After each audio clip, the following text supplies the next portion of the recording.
हाय गुरुजी। आज हम सब यहाँ पे हैं। वी शुड कंसिडर सेल्व्स कि हम बहुत ब्लेस्ड हैं और बहुत लकी हैं कि आज हम गुरुजी के शरण में हैं, गुरुजी के दरबार में हैं और गुरुजी की ब्लेसिंग्स हमारे साथ हैं। आज मैं आपके आगे जो खड़ी हूँ और आपको सत्संग सुनाने वाली हूँ, ये गुरुजी की ही कृपा है और गुरुजी की मेहर है कि उन्होंने खुद ही अपने मुंह से बोल के कहा था कि मैंने तेरे को एक नया जीवन दिया है और एक नई लाइफ दी है। Thank you Guruji. इंटर्नशिप के लिए मैं पहली बार नॉर्थ इंडिया आई थी, तो मैंने हमेशा ही सुना था कि नॉर्थ इंडियन समर बहुत ख़राब होती है और जो लू होती है बहुत गर्म होती है। एंड सिंस मैं अपनी इंटर्नशिप रोहतक से कर रही थी एंड मेरे हॉस्टल और हॉस्पिटल के बीच में कम से कम 1 किलोमीटर का डिस्टेंस था जो हमें पैदल चल के जाना था।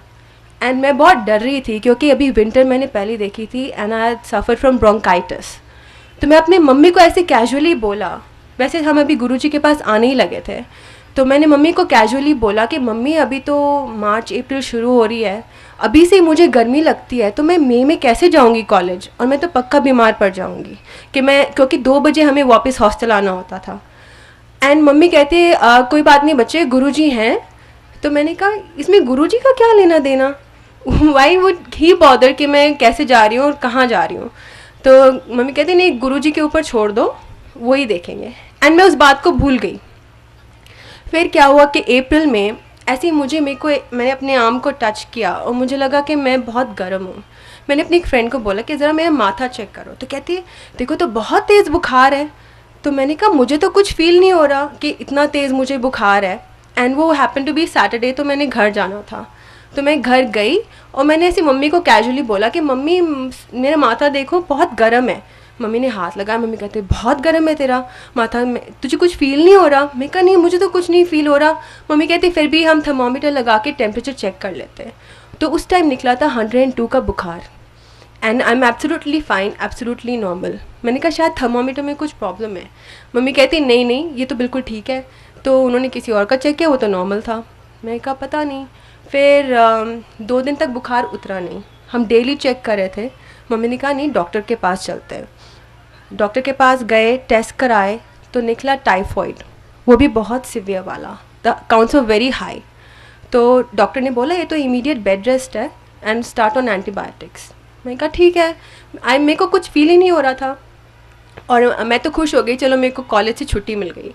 एंड 5 साल से तब मैं घर पे नहीं रह रही थी, मेरे को मम्मी के हाथ का खाना खाने का मौका मिल जाएगा अच्छे से। फिर अब डॉक्टर ने मम्मी को साइड में ले जाके बोला कि मिसेस भाटिया इसकी तो स्प्लीन भी एनलार्ज्ड है, इसका लिवर भी एनलार्ज्ड है और इसको ये तो बहुत ही सीवियर केस है टाइफॉइड का कि हमें नहीं लगता कि एंटीबायोटिक देने से भी ठीक होगा, हमें शायद इसको एडमिट करा के इंट्रावीनस देनी पड़ेंगी। और आप फिक्र मत करना कि अभी हम इसको 2 दिन ये देख के देखते हैं एंड काउंट्स फिर दोबारा चेक करेंगे। तो बट इसके बाल गिरने लग जाएंगे, इसको रैशेस हो जाएंगी, इसको डायरिया हो जाएगा और ये इसकी भूख बिल्कुल ख़त्म हो जाएगी। एंड मम्मी जब घर आती हैं और मेरे को ऑब्ज़र्व करती हैं, मैं बिल्कुल नॉर्मल हूँ, आराम से मम्मी को ये बोल रही हूँ कि आप मेरे लिए ये बनाओ वो बनाओ। एंड मम्मी कहते तुझे रैशेस नहीं है? मैं कहा नहीं मुझे तो कुछ भी नहीं है। मम्मी कहते तुझे फील नहीं होता तुझे बुखार है? मैं कहा नहीं मैं तो बिल्कुल ठीक हूँ। तो पापा गए गुरुजी के पास। अब पापा के मन में आ रहा था कि गुरुजी से पूछूं, बट एक बार तो बात कर चुके थे। बट फिर पापा ने कहा नहीं कि नहीं बात करूँगा।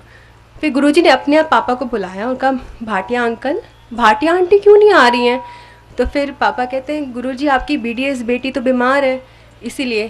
कहते हैं अच्छा तो ऐसा कर क्यों न पपीता और गन्ने का जूस पिला। मैंने कहा ठीक है। गुरुजी का अलग अलग तरीका होता है इलाज करने का। तो फिर वो आए, उन्होंने मुझे ऐसे बोला। मैं कहा पापा दैट इज़ रिडिकुलस। मैं कहा गन्ने का juice is the most unhygienic thing and पपीता वो भी डायरिया में। मैं कहा मैं तो नहीं ले रही। तो पापा ने कहा नहीं, गुरुजी की बात रखने के लिए मैं खुद अपने हाथ से और अपने आगे साफ़ करवा के गन्ने का जूस बनवा के लाऊंगा और पपीता तूने खाना है।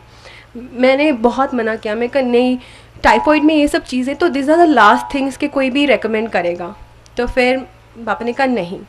अब उन्होंने मुझे गन्ने का जूस पिलाया, पपीता खिलाया और मेरे को सीवियर डायरिया हो गया। मैं कहा देखा पापा कि ऐसी चीज़ों से तो मैं और भी बीमार हो जाऊंगी। एंड नेक्स्ट डे इटसेल्फ मेरा बुखार उतर गया। फिर अब फिर हमने टेस्ट कराया तो देखा counts were absolutely normal and doctor हैरान थे कि इंट्रावीनियस एंटीबायोटिक्स की नौबत आ गई थी, ये एकदम कैसे चेंज हो गया। एंड नेक्स्ट डे जब मैं गुरुजी के पास गई तो मैं कहा गुरुजी थैंक यू, तो कहते देखा मैंने करा दिया तेरे सारे डॉक्टर फेल। तो मैंने कहा हाँ जी गुरुजी आपने सारे डॉक्टर फेल करा दिए। एंड में मैं ये कहना चाहूँगी कि गुरुजी को जब मैं सोचती हूँ गुरुजी के बारे में तो मुझे वर्ड एसोसिएशन यही आते हैं कि God, blessings, love, mother, father, everything, universe, life. Guruji is my everything and I'm sure Guruji is your everything too. Thank you.